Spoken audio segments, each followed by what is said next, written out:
Hi there, my name is Gwen Mc Hale. I'm a somatic therapist and educator based in the west of Ireland.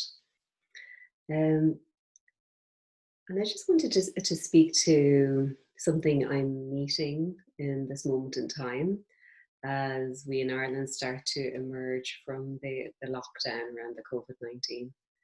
Um, what I'm hearing a lot from people is a sense of reluctance to return to the lifestyle they had before the lockdown.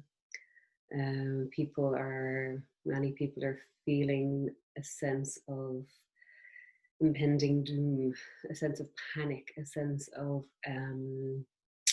resistance, and really not knowing what to do about that.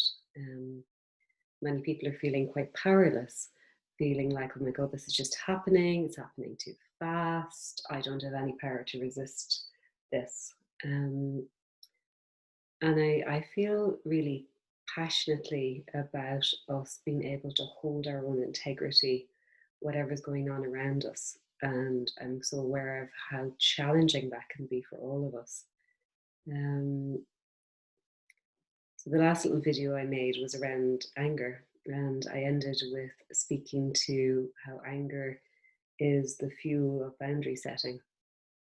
Um, and as I speak now to the challenges we might be facing in emerging from lockdown and people getting back to their jobs and back to their workplaces and visiting and socializing and all of the things that used to be such a big part of our lifestyles. I'm really with the importance of healthy boundary as a way to maintain my sense of myself, my sense of my integrity, of my values, and my ability to be able to say yes or no to things that suit me or don't suit me, and to be able to dictate my pace, my rhythm, my lifestyle.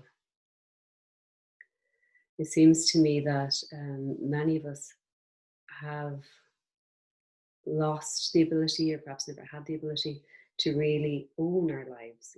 This is my life. This is my life. And I decide how I live it. I get to decide everything about my life. So maybe just even notice what happens in you when I say that.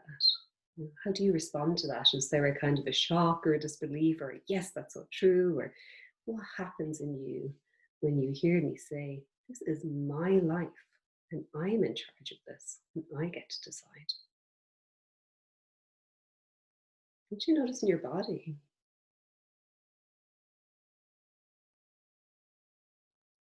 To what extent do you feel a sense of ownership over your own life?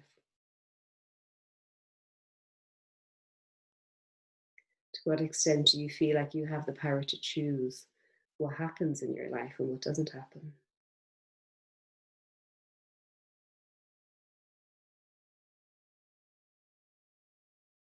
So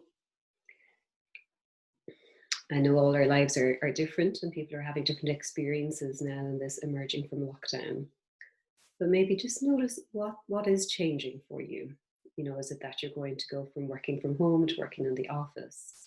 Or you're going to go from being somewhat out of work to now being in work? Or you're going to go from not having to visit your in-laws to feeling like you have to visit your in-laws, or whatever it is, like what's changing for you at this time. And you might want to consider even making a list of that for yourself, maybe after this video or pausing the video here, and just making a little list of what's changing in my life now. And then think about how do I feel about each of those things? How do I feel about going from working in my home office to working in my workplace? How do I feel about that? Is it something I want to happen or not? Mm-hmm. So I'm a bit ticked off about it, but it's okay. I really don't want to do that. And see if you can really create a space where you can really be with your authentic response and your genuine feeling about it, even if you feel like you don't have a choice. So see if you can pause. Sometimes we don't even let ourselves feel our feelings because we feel so powerless about it. It's like if I immediately go into well, I have to keep my job because I have to pay my mortgage and my bills. And if I don't do my job, oh, you're going to be destitute. And I might not even start to let myself feel I'm not happy about this. I really wish this wasn't happening. Mhm. Maybe just see if you can create space before you get to what you think is possible or not possible. Create a space for you to just have your genuine emotional response to whatever these changes are.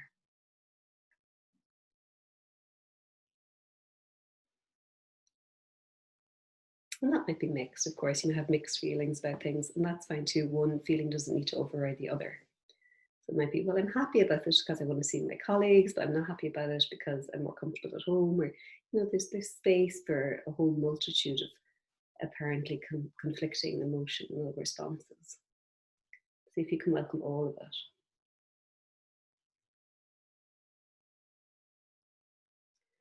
And then there's the bigger picture of, as I was saying, to what extent do I feel like I'm in charge of my life?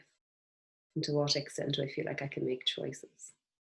And if I've created a life for myself where I feel really powerless and like I have no choice, maybe it's worth looking at, well, why is that? What's going on for me that I have this life that I feel is out of my control? And what can I do about it? What are the things that I really just cannot say yes to, actually?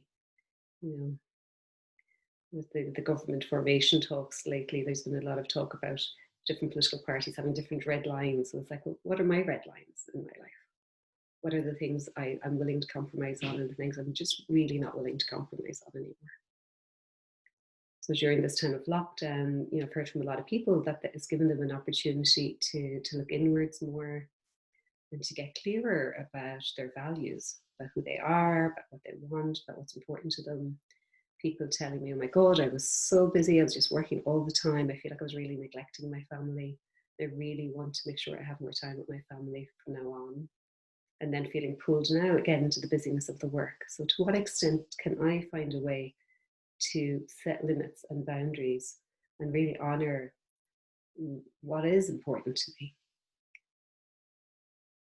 We have this precious life that's going to be limited by whatever number of years. It doesn't go on forever. Do I really want to spend it doing things I don't want to be doing and neglecting the things that are really important to me? Sometimes saying no to the things that I don't want creates a place for me to say yes to the things I do want. The yes won't come without the no. The no has to come first. Um,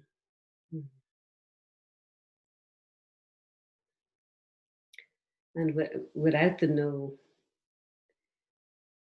I might feel like a sense of betraying myself, betraying my essence, who I really am. I might find myself living a life where I feel like my life is a lie, or I feel like I'm going through the motions, or I'm a phony, because there's a lack of authentic connection to who I truly am at my deepest layer and level. So what I'm encouraging you to do is to take this opportunity now that we've had this time of inward reflection to really seize the moment and think, okay, this is my life. This is my life, and I get to choose what is important to me and how I live.